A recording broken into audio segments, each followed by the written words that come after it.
never have I ever seen a movie where we're literally in the car, and that's what makes it so authentic, I think, too. We're in the car, literally talking with each other the entire time.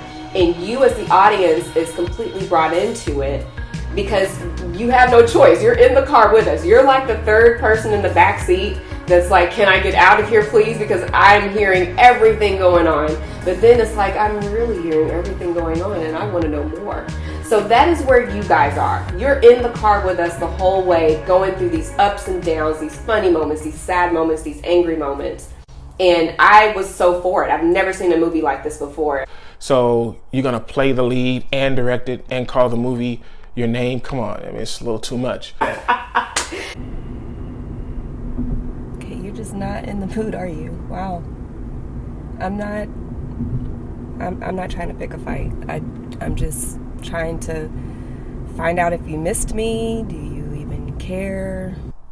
The way I created this project, you really don't really feel me in front of the camera as much as you feel my energy behind the camera, which is hard to do.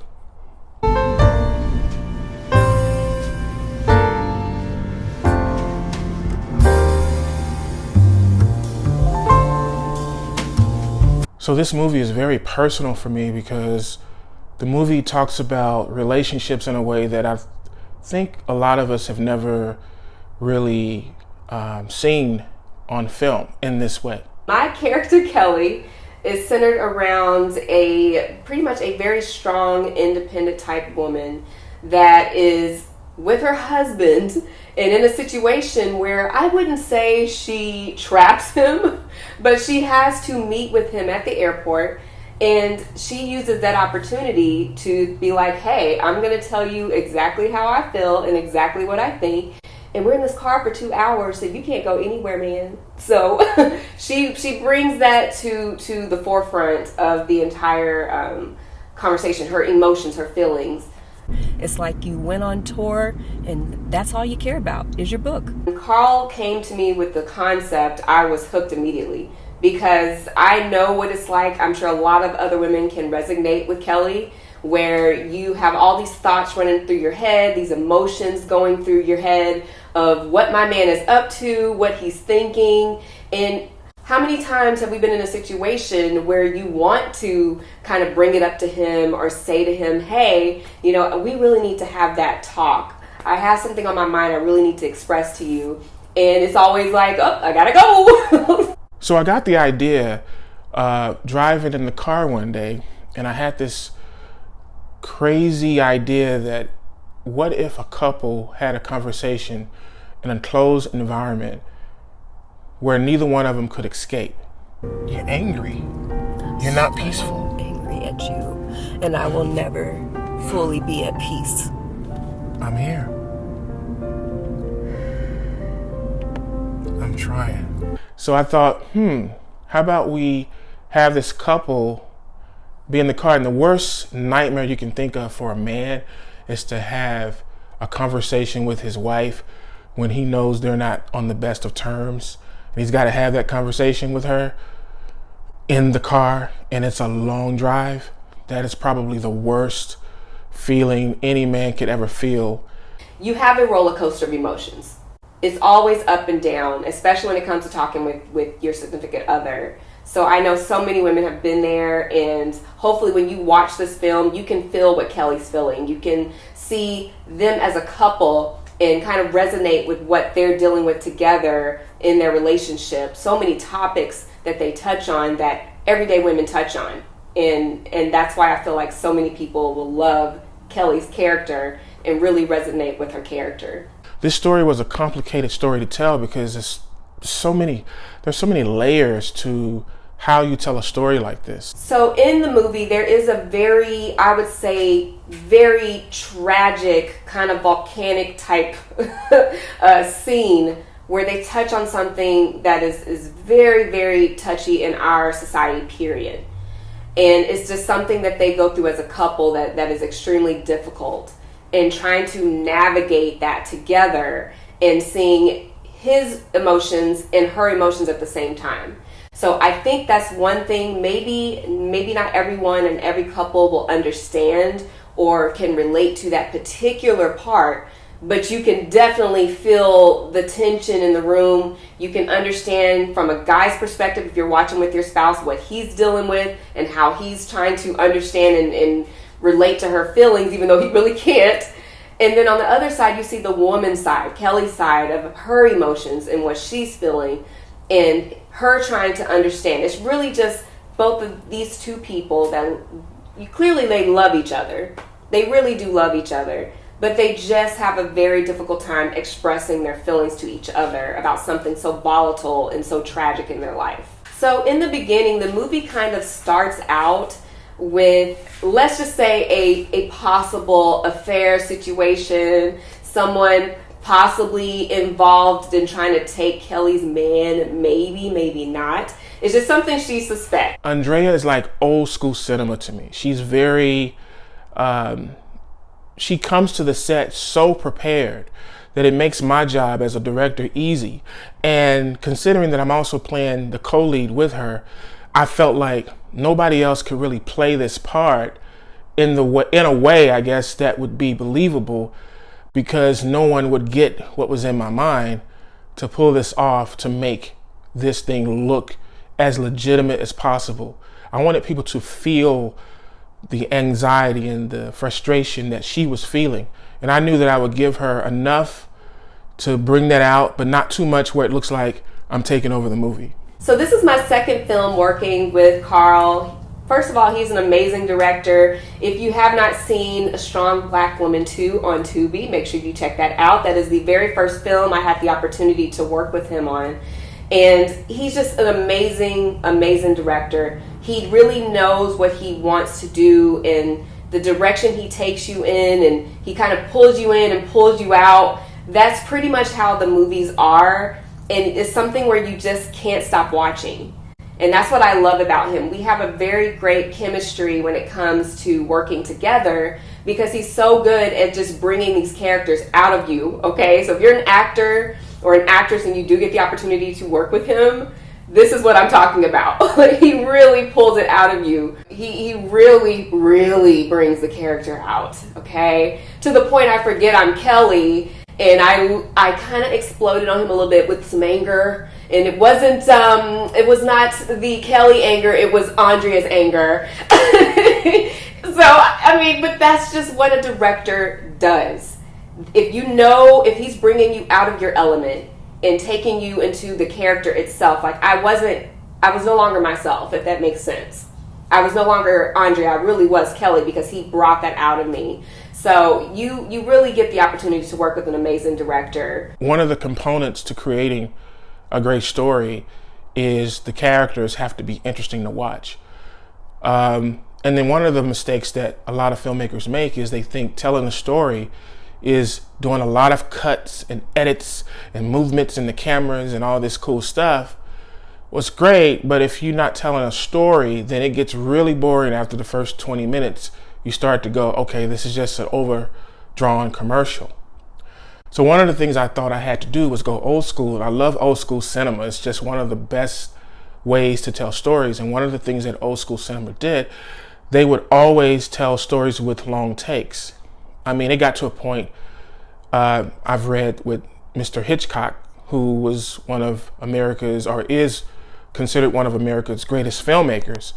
He had in his contract that he had final cut, and to make sure that he had final cut, he made all of his later films in the years to come with one take. So he would shoot a segment in one take where they couldn't edit it because it would mess up the story too bad. And he would take the next part of the movie, and it's almost like an assembled puzzle piece. And that was how he told his stories, because he felt like if I didn't tell the stories this way, they were going to cut it up and chop it up and make it into something that I didn't create. I have a daughter, I have a mortgage, a wife. Come on. I purposely made long takes on the wife because the wife is the one in the story that is feeling the most pain. She's feeling the most frustration. And we already know at the beginning of the film where the husband is at and who he is and what's going on with him. and where he's at mentally. So it didn't make sense for us to create a story where we're only focused on the husband and the wife. It's really about the wife. So I had to make sound decisions on what I wanted to do to create this story. So I just chose long takes with the wife, and the only person that I could think of that could pull it off and do long takes and be interesting to watch was Andrea, because Andrea just gets it. He actually calls me his Denzel. So, I prefer Holly, but, Denzel Washington is obviously amazing. So he refers to me as his Denzel. So hopefully, yes, hopefully there is more opportunity to work with him. Excuse me? Well, How dare you? You wanted this. How so now dare you? I hope to do at least 5 more films, 10 more films with her in the course of my career.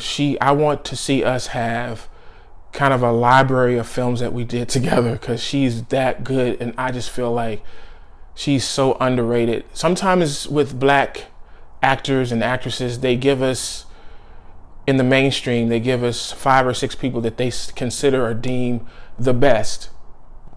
But there's so many other great talents out there.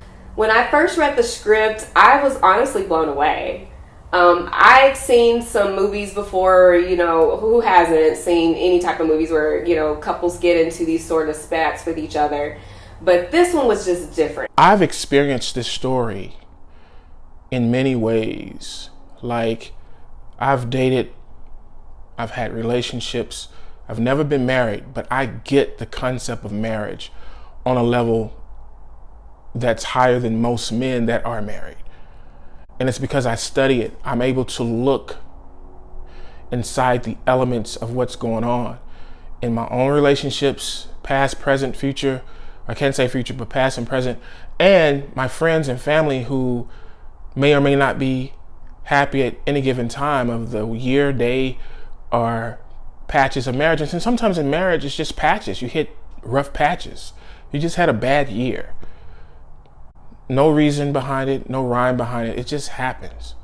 And so in those situations, how do you navigate through those feelings? How do you navigate through those thoughts? And that's what this movie is about. How do you navigate through those feelings? I want the audience and the public to take in that no matter what you're going through in your relationships, you're going to have these happy and sad times. You're going to have these angry times. You're going to have moments where you can't stand each other. You're going to have moments where you love each other. You love each other so much it hurts, it pisses you off. And that is really the premise of this movie. I want you guys to see that through everything that this couple goes through in the car, some very, very tragic situations and good situations, that they are still a couple that truly love each other. And they come back to one. Because at the end of the day, when you are with that significant other, you are one. I want people, when they watch this film, I just want them to gather their thoughts and ideas around forgiveness. That's really what this film is about. It's about how do you get to the place called forgiveness. Today I lost my ex-girlfriend, a girl that I was pretty much in a relationship with for over 7 or 8 years. And I found out she passed today. As I'm recording this, I found out she passed as I'm taping this for the movie. And she was probably the best girlfriend that I've ever had. She was the most giving, I should say. I don't want to say she's the best girlfriend. That's kind of unfair. But she's the most givingest girlfriend I've ever had in my entire life. And I was questioning, why did I not marry her? Why didn't we not get married? And what if we had gotten married? Maybe her life would have went a different way, and maybe she wouldn't have died so young. And this is just me with my ego trying to figure it out. And I couldn't figure it out.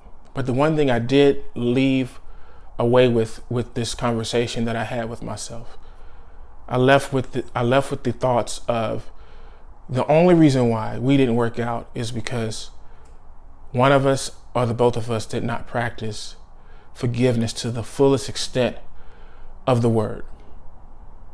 That's it. When you forgive someone, no matter what they've done, no matter how they are, no matter who they are, if you truly forgive them, you should be able to move forward and progress and become a better person. You're gonna go through an evolution together. And that's what makes this film even more personal for me. I've been married for a very long time, so I can tell you personally, you go through so many roller coasters together. You can literally love, hate, be angry, be sexy, all in like 20 minutes. Literally, it goes that up and down. But no matter what, you are still one, you are a couple, and so is the characters in this film. They go through so much together in this car, but at the end of the day, do they make the ultimate decision to be together after everything? Do they decide if we want to stay together after everything?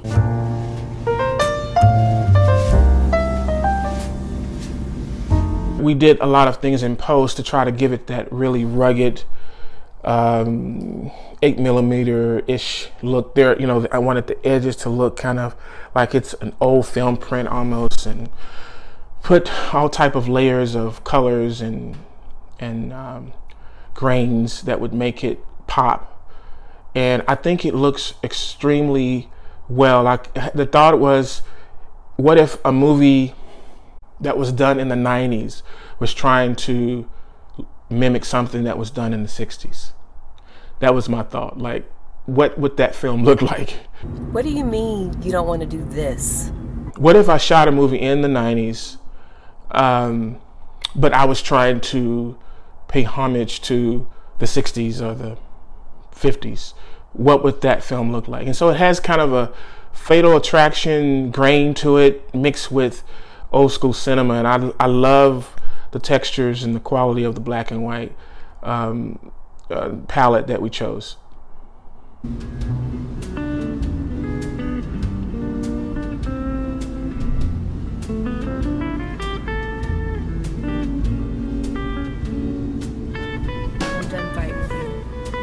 Stopping my conversations with you. We're gonna keep this going. That's right. What was that? What is this? Just a little joke, okay? Is this a puppet hand? No, that's not me, is it? It's a be quiet hand. This movie's gonna make you laugh. It's gonna make you cry for sure. I cried before I even saw the final cut, but when I saw the final cut of the film, I was like, whoa, this thing is like really gonna take people through an emotional roller coaster.